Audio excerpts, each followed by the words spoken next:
मित्रों, इस उपन्यास की कहानी में अब तक कई मोड़ आ चुके हैं। उपन्यास के प्रथम अध्याय में दो युवकों के स्वतंत्रता संघर्ष की कहानी, फिर कुलकर्णी कुल की आरंभिक पीढ़ी में एक स्वतंत्रता सेनानी के बेटों में से दो का विदेश गमन, शेष एक बेटे यानी रंजन का देश में ही रह जाना, रंजन के दो बेटों की दुराचरण में लिप्तता, उनकी एक बहू के विवाह के बाद भी उसके बॉयफ्रेंड के साथ रहना, उनके दोनों बेटों का अत्यधिक समझौतावादी होना, बड़ी बहू और उसके बॉयफ्रेंड की साजिशों से सास की हत्या।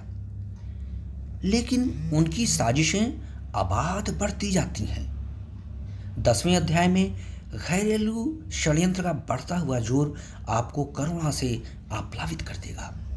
सुनिए इस षड्यंत्र की कहानी। दरअसल छोटी बहू नीता के तेवर भी जेठानी की देखा देखी बदलने लगे थे। सविता उसके कान भरने लगी थी कि इस परिवार में औरतों का शोषण किया जाता है, और दोनों की सास रोहिणी खुद इसमें शामिल रहती थी। चलो, यह तो अच्छा हुआ कि वह भगवान को प्यारी हो गई, जिससे उन्हें थोड़ी सी आज़ादी तो मिली। लेकिन पूरी आज़ादी तो तब मिलेगी जबकि बाबूजी का अस्तित्व और वर्चस्व समाप्त होगा।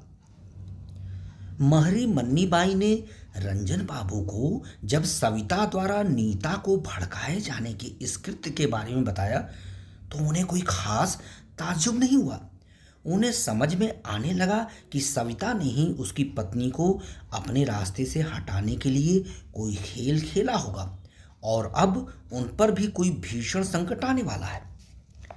उनका संदेह सच में तब्दील तब हुआ जबकि सविता के बहकावे में आकर दोनों बेटों और छोटी बहू ने भी उनके खिलाफ साजिश रचनी शुरू कर दी, जिसके तहत पहले तो उन्हें स्टोर रूम में रखा गया और उसके 2 महीने बाद ही उन्हें तंग आकर बाहर सर्वेंट क्वार्टर में पनाह लेनी पड़ी। इधर रंजन बाबू सर्वेंट रूम में एक अजनबी की तरह उपेक्षित जिंदगी गुजार रहे थे, उधर अश्वनी का घर में दाखिल होना रोजमर्रा बन गया था। पर घर के अंदर क्या हो रहा होगा, रंजन बाबू सिर्फ उसका कयास लगा सकते थे। बहरहाल वह किसी बुरे अंजाम से दो चार होने के लिए खुद को तैयार कर रहे थे। कोई 10 बजे के आसपास जबकि दोनों बेटे ऑफिस गए होते, वह गेट बेल बजाता और सविता खुद चलकर गेट खोलकर उसे अपने साथ अंदर ले जाती, जबकि वो बाहर मूक दर्शक बने बैठे होते। अंदर दाखिल होते वक्त अश्वनी उन्हें कनखिया कर देखता और ऐसे मुंह बिचकाता जैसे कि कह रहा हो कि इस फालतू आदमी की यहाँ क्या ज़रूरत है, यह जब तक यहाँ रहेगा हम मुश्किल में फंस सकते हैं। तब उन्हें लगता कि किसी ने उनके बदन में असंख्य सुइयां एक साथ चुभो दी हैं। लेकिन जब पानी नाक के ऊपर से बहने लगा तो उनकी बेचैनी बेतहाशा बढ़ने लगी। एक शाम वो स्वयं को रोक नहीं पाए और जैसे ही अश्वनी कोठी से रुखसत हुआ, उन्होंने हिम्मत बटोरकर घर के अंदर घुसते हुए और चीखते हुए दोनों बहुओं को एक साथ पुकारा। सविता और नीता ने उन्हें पहले कभी इतने गुस्से में नहीं देखा था। वे एकदम से सकपका गईं, पर सविता ने स्वयं को दृढ़ करते हुए पूछा, क्या चाहिए आपको? आप बाहर से ही आवाज़ देते। आपको इस बात का तनिक भी ख्याल नहीं रहता कि आपकी दोनों जवान बहुएं घर में हैं और आप वहशी जानवर की तरह अंदर घुसे चले आ रहे हैं। आखिर आपका इरादा क्या है? रंजन बाबू जानते थे कि ढीठ सविता उनसे कुछ ऐसे ही बदतमीजी के साथ पेश आएगी, लेकिन वह कुछ परवाह किए बिना अपने होठ चबाते हुए फट पड़े। अरे, मैं तो बूढ़ा हूँ, लेकिन 8-8 घंटे तुम लोग आवारा अश्विनी के साथ कमरे में क्या करती रहती हो? क्या उसकी मर्दानगी तुम्हें रास आ गई है? क्या मेरे जवान बेटे से तुम्हारा जी नहीं भरता कि एक लुच्चे लफंगे के साथ रंगरलियां बनाती हो? जब उसे पता चलेगा तो वह तुम्हारी खाल उधेड़ देगा। आने दो, आज मैं उससे तुम्हारी सारी करतूतें बताता हूँ। सविता बेहिया की तरह हंस पड़ी। आपका बेटा धीरेन्द्र तो मेरा पालतू कुत्ता है, वह वही करेगा जो मैं कहूंगी। उसकी प्रतिक्रिया पर रंजन बाबू को लगा कि जैसे बिच्छू डंक मार गया हो, जबकि नीता अपनी जेठानी की बात पर सिर हिला हिलाकर हामी भरते हुए अपनी सहमति व्यक्त कर रही थी। बहरहाल उस शाम जब धीरेन्द्र ऑफिस से वापस घर लौटा तो रंजन बाबू ने उसे गेट पर ही रोक लिया और उसका हाथ पकड़कर खींचते हुए अपने सर्वेंट रूम में ले गए। फिर आवेश में बोल पड़े, तुमने तो हमारे अनुशासन और बलिदान की धज्जियां ही उड़ा रखी हैं। मैंने ईंट गारे से सिर्फ यह कोठी ही खड़ी नहीं की है, बल्कि अपने अदम्य आत्मविश्वास से निश्चल चरित्र की एक ऐसी इमारत भी खड़ी की है जिसे इस बुरे दौर की बुरी चलन के बयार में बदला नहीं जा सकता। पर मुझे ग्लानि इस बात की है कि मेरी मजबूत इमारत में रहने वाली मेरी संतान इतनी कमजोर कैसे हो गई कि अश्वनी जैसा घातक दीमक इसकी नींव को छाल छाल कर जर्जर करता जा रहा है। अरे तुम्हें पता भी है कि तुम्हारी गैर मौजूदगी में वह तुम्हारी पत्नी और मेरी बहू के साथ सारा दिन गुजारता है और न जाने क्या क्या अनाप शनाप करता होगा। जब मैंने तुम्हारी पत्नी को इसके लिए डांटा तो उसने तुम्हारी मर्दानगी को धिक्कारा। क्या तुम सचमुच उसके तलवे चाटने वाले पालतू कुत्ता बनकर रह गए हो, या फिर तुम दोनों ने अपने लाज शर्म को नीलाम कर दिया है? उनका आलाप प्रलाप सुनकर पहले कुछ पल तो धीरेन्द्र अपने कान खुजलाता रहा, फिर बोला, अभी मैं सविता से बात करके पूरी बात की तह तक जाता हूं, तब आपसे बात करता हूं। वह समझ गए कि उनका बेटा अपनी पत्नी से पूछे बगैर उनके सामने सांस तक नहीं ले सकता। पर धीरेन्द्र अंदर जाने की कोई घंटे भर बाद वापस आया तो उसके पीछे सविता भी थी। वह समझ गए कि सविता उसके साथ इसलिए आई है ताकि धीरेन्द्र मेरी बात में ना आ सके और वह मेरे खिलाफ विद्रोह का झंडा गाड़ सके। उसने आते ही तमीज को ताक पर रख दिया और बोल पड़ा, बाबूजी, आप तो हद कर देते हैं। क्या आपको पता नहीं है कि अश्वनी सविता का बॉयफ्रेंड है, यानी वह उसके जीवन में आने वाला पहला मर्द है। आज जमाना बदल चुका है और जिस व्यक्ति की गर्लफ्रेंड नहीं होती उसे देहाती और बैकवर्ड समझा जाता है। क्या आपको सविता बहू का पिछड़ा होना रास आएगा? अब आपको क्या पता है कि सविता बोरियत से निजात पाने के लिए अपने बॉयफ्रेंड के साथ चंद घंटे गुजारती है, तो मैं भी तो ऑफिस में अपनी गर्लफ्रेंड सुनंदा के साथ मस्ती करता हूँ। शाम को ऑफिस से निकलकर अपनी थकान को मिटाने के लिए सुकन्या को लेकर गोविंद गार्डन या लच्छी वाला पिकनिक स्पॉट पर चला जाता हूँ। पूरी तरह टेंशन फ्री होकर ही घर लौटता हूँ, वरना आपको तो पता ही है कि खराब मूड में घर आने पर अमन चैन को ग्रहण लग जाता है। सच कहूँ तो सुकन्या मेरी जिंदगी में जितनी अहमियत रखती है उतनी मेरी पत्नी सविता नहीं रखती है। तभी तो मैंने सविता को भी खुली छूट दे रखी है। बहरहाल वह अगर अश्विनी के साथ रहकर खुशी पा लेती है जो मैं उसे नहीं दे सकता, तो इसमें हर्ज ही क्या है। यूं भी वह नए जमाने की लड़की है और उसकी पहली पसंद अश्विनी ही है, जैसी मेरी पहली पसंद सुकन्या है। आपको नहीं पता है, सुकन्या मेरी जिंदगी में मेरी शादी से कई साल पहले ही आ चुकी थी। सविता से मेरी शादी तो एक दुर्घटना जैसी थी।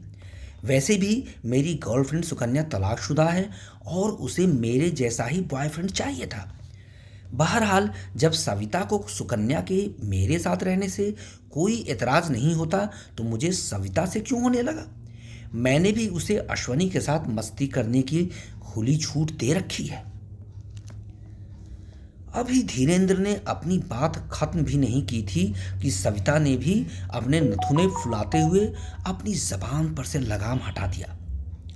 धीरेन्द्र, अपने सठियाए बाप से कह दो कि वह आइंदा घर में घुसने की बेहूदगी ना करे। पता नहीं वह अकेले में क्या कर बैठे। वैसे वे पहले भी हम बहुओं पर ताक झांक करते रहे हैं, जिसकी शिकायत नीता पहले भी कर चुकी है। अभी तक मैं भी चुप थी, लेकिन आज मैं बता रही हूँ। अश्वनी के घर में मौजूद रहने के कारण हम दोनों बहुएं खुद को सुरक्षित महसूस करती हैं। तभी तो मैं चाहती हूं कि जब तक तुम और सुरेंद्र ऑफिस से घर नहीं आ जाते, अश्वनी हमारे ही साथ इस घर में रहे। रंजन बाबू ने सोचा भी नहीं था कि कीचड़ में पत्थर फेंकने से सारे छींटे सिर्फ उनके ही ऊपर पड़ेंगे। अपनी ही बहुओं से लांछित होकर उनका जी खुदकुशी को करने लगा था। आज उन्हें धीरेन्द्र के मुंह से ही उसकी गर्लफ्रेंड के बारे में पहली बार सुनकर अजीब सा एहसास हो रहा था। वे बस सोचते ही जा रहे थे कि आखिर कुलकर्णी परिवार में अब रह ही क्या गया है, सिवाय कुछ चलते फिरते यंत्र जैसे लोगों के, जो एक ऐसी अंधी सुरंग में घुसते जा रहे हैं जिसके बारे में ये अफवाह फैलाया गया है कि उस पार उन्हें हीरे जवाहरात का एक खजाना उनका इंतजार कर रहा है, जबकि उनके हाथ कुछ भी नहीं लगने वाला सिवाय एक बदबूदार जिंदगी के। वे रुआं से होकर खामोश रहे, जबकि धीरेन्द्र चुप नहीं रह सका। उसने आवेश में आकर कहा, बाबूजी, मुझे आपसे ऐसी उम्मीद तो नहीं थी। आपकी बहुएं आपकी मौजूदगी में आपसे भय खाती हैं। अब तो हमें भी कोई इंतजाम करना पड़ेगा ताकि आप उन तक न पहुंच सके। हाँ, मैं अश्वनी से ही कहता हूँ कि वह दिन में सविता और नीता की रखवाली किया करे। मैं तो सचमुच उसका बड़ा एहसानमंद हूँ। अपने बहू बेटे की अनर्गल और बेतुकी झाड़ सुनकर रंजन बाबू बेहद मानसिक तनाव में आ गए। इस वृद्धावस्था में आकर उन्हें ऐसे बुरे दिन देखने पड़ेंगे, उन्होंने इसकी कल्पना सपने में भी नहीं की थी। उस वक्त उन्होंने दोनों के सामने हाथ जोड़ लिया और धीरेन्द्र से भरे गले से बोल उठे, धीरेन्द्र, तुम्हें कोई इंतजाम करने की कोई ज़रूरत नहीं पड़ेगी। अब इस घर में रहने से मेरा भी जी मतलाने लगा है। बस कुछ समय और मुझे बर्दाश्त कर लो। उस वक्त सविता भुनभुना उठी, मरकर अपनी बुढ़िया के पास जाता भी तो नहीं है बुढ़ा, कुंडली मारकर फन काढ़े यहीं जमा रहता है। तब पल भर को धीरेन्द्र ने उसे कुटिलता से मुस्कुराते हुए देखा, फिर उसकी बाहें पकड़कर खींचते हुए घर के अंदर चला गया। अगले दिन जब अश्विनी गेट से अंदर दाखिल हुआ तो उसके चेहरे पर एक व्यंग्यमय मुस्कान बिखरी हुई थी। उसने एक नज़र रंजन बाबू की ओर देखा और उन्हें भुनभुनाकर औरंगजेब की खिताब से नवाजते हुए अंदर चला गया। बेशक रात को ही उसे फोन पर सविता ने बता दिया होगा कि अब औपचारिकतावश बाबूजी से अदब से पेश आने की कोई ज़रूरत नहीं है, क्योंकि उसका पालतू कुत्ता यानी धीरेन्द्र उन पर अच्छी तरह भौंक आया है। सो उस दिन अपने आने से कोई आधे घंटे बाद ही वह सविता के साथ शहर का सैर सपाटा करने निकल पड़ा। उसने गेट पर पहुंचकर सविता से कहा, सावी, तुम अंदर नीता से चिल्ला कर कह दो कि जब तक हम दोनों शाम को वापस नहीं आ जाते वह चौकन्ना रहे और अगर कोई खतरा महसूस हो तो तत्काल हमें फोन कर दे। तब सविता वहीं से चिल्लाकर बोल पड़ी, नीता, अंदर से ताला लगा लेना और हमारे वापस लौटने से पहले दरवाज़ा मत खोलना। हाँ, हम पहले गंगा टाकीज फिल्म देखने जाएंगे, फिर वहाँ से लच्छी वाला पिकनिक स्पॉट पर शाम गुजारेंगे। कोई 6 बजे ली ग्रांड होटल में बुक किए गए कमरे में कोई 2 घंटे तक आराम करेंगे और वहीं से डिनर करते हुए वापस लौटेंगे। हाँ, वहीं से तुम्हारे लिए खाना भी पैक कराते हुए लाएंगे। हमें आने में कई घंटे लग जाएंगे, पर चिंता मत करना, अश्वनी जो मेरे साथ है। उनकी बात सुनकर रंजन बाबू को सर्वेंट क्वार्टर में बैठे बैठे चक्कर सा आने लगा। उन्हें लगा कि वह जिस जमीन पर बैठे हैं वह तेज भूकंप की गिरफ्त में है, जबकि वह जमीन के अंदर समाते जा रहे हैं।